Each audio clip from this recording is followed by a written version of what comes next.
Hey everybody, welcome to Obscurities and Miniatures! And I got me another one of the Limbo Division 209 ladies in the mail. So obviously this one is probably going to be just as scantily clad as the others, but you know what? We knew that going into this, and that's quite okay. You can see here her horns and her big double chainsaw blades, and that instantly got my attention. So let's take a look at what she actually looks like. And if you haven't seen any of the Limbo Division videos, we've got a few of them up, but they come in these really nice collector tins, which obviously helps with mailing and transport. And they got a couple of little cool goodies in here, besides being nice dice trays. So you get these cool little hard collector cards. This is the model, who seems to have forgotten her shirt, but that's okay. And her pants, I guess, or the skin of her pants. Kayako Krieg, Green Oni, number 38. Out of 270. That's kind of cool. Eventually I'll figure that out. Okay, so you can see here we got a nice little instruction sheet. Not that it's super complex, but you'll notice that there are optional legs. So if I can get that in focus better, if it will, she's got a pair of jean shorts, or she's got just the straight robot legs. And then you can see here, so we got some big slabs of resin that are going to need removal. That's okay. She's got a nice little cool custom base of like a boomer style bubblegum crisis cyborg getting stepped on. Maybe he's into that kind of thing. I don't know. I ain't gonna kink shame him. Besides that, and one of the cool things I love about the Limbo Division models, despite the fact that we have yet to see anything that is non-cheesecakey pinup, I know a lot of people are into that. I can tolerate it. I'm not adverse to it. They have a cool little blurb, something that I wish that the Kingdom Death stuff would do. I think if we're going to be paying boutique prices, I'd like to see something extra included. And I do appreciate the fact that, they give us the nice thicker laminate cards. We've got the little, background lore, and then we have these nice painting guides as well. So you can see here a little bit better before I even take a look at the parts. We've got the smashed up model that she's walking all over. You can see here with her booty shorts or with her bare mechanical bits sticking out. Funky jacket she's got on. I like that. I think it's really helpful. If you haven't seen it, I know I had the other one, our jet coaster girl here. Same thing. So it's a nice touch. Definitely appreciated. Let's take a closer look at the actual model. Quite a bit more parts here, but then again, considering that we got some optional bits as well, that's not that surprising. So despite being a 30mm base, you can see here our robot friend is, oh yeah! He's got a smile on his face while he's getting cut up and trampled on. Like I said, I'm not going to kink shame him here with his exposed guts. Or what constitutes robot guts, I don't know.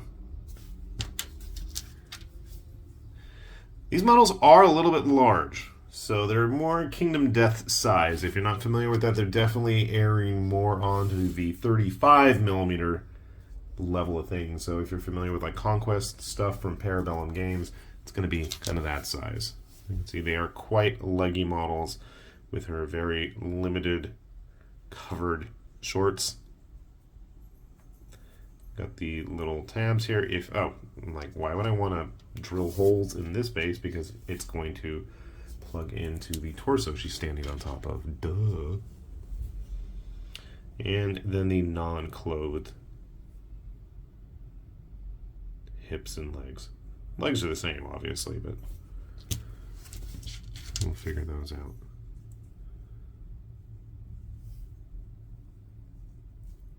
I don't see a huge difference there. I'm assuming this is the more exposed one. Robot hand. Oni Kumiko, or whatever her name is, hand. Chainsaw. Well, how many hands does she have? The Kayako. Why was I thinking Kumiko? Oh, okay. So I guess, considering the A is kind of handy, so I guess that goes with one hand, and that goes. Oh, check that out. That's some intelligent planning. So the hands are going to be glued to the body, and then the blades are just going to rest in them. And this is, I guess, one of the pieces that was sticking on the head. Where is the head? There is the head. Where are her horns?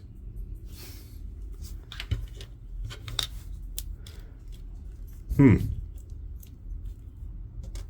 don't see any horns unless somehow... Okay. That's the horn. I have to somehow remove that in one piece from that block of resin. Okay. Challenge accepted, I guess.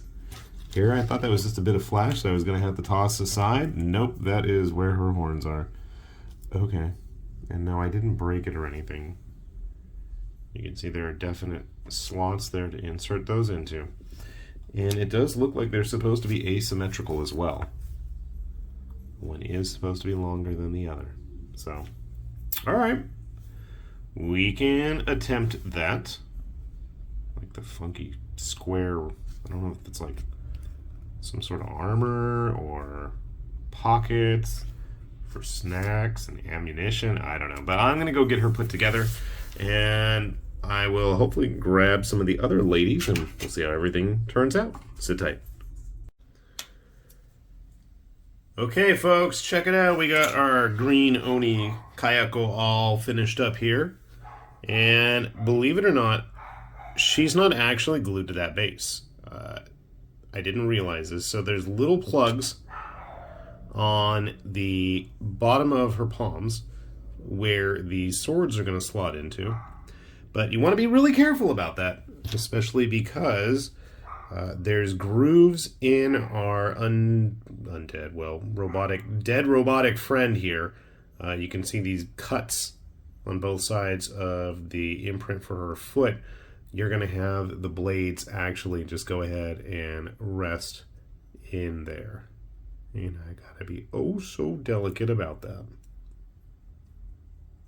Like I had it and I messed it up. And now I got to fix it. There we go. Obviously, gluing her on that base is probably going to be a wiser idea, and I'm just going to hold off for the time being so that we can get things painted. If you're curious how she is size-wise, we've got our finished lady from Limbo Division 209 right here. Working on the other one that we did recently. Hopefully she'll be finished soon.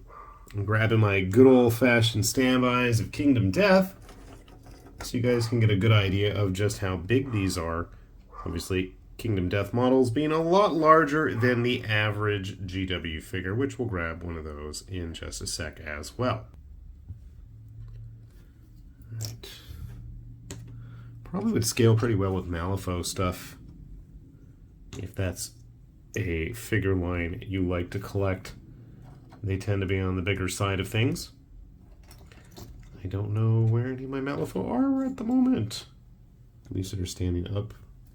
Well, that's a Wowless Exodus figure. That's on the Malifaux model. I was going to say she might fit in with the Ten Thunder stuff or with some of the Resurrectionists, but I think you're really going to be pushing it, and obviously if you're going to be using Malifaux things, you're going to want some stats for her as well.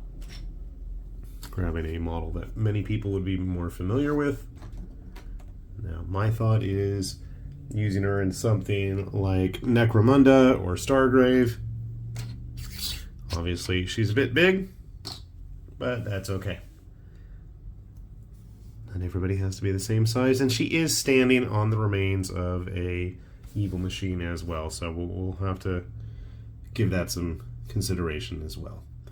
But overall, I gotta say, other than the fact that I was very worried about putting those blades attached and how they were all gonna fit in there, and those teeny tiny horns of hers, wasn't that bad. And if you didn't notice, we went ahead and used the little booty shorts rather than the bare naked robot legs. I'm gonna save those for something, who knows. Maybe we can find some use for them in the near future.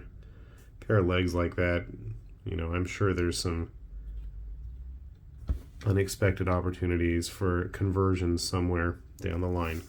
So if you haven't had a chance to check out Limbo Division 209 stuff, by all means do so. We'll have that link down there below.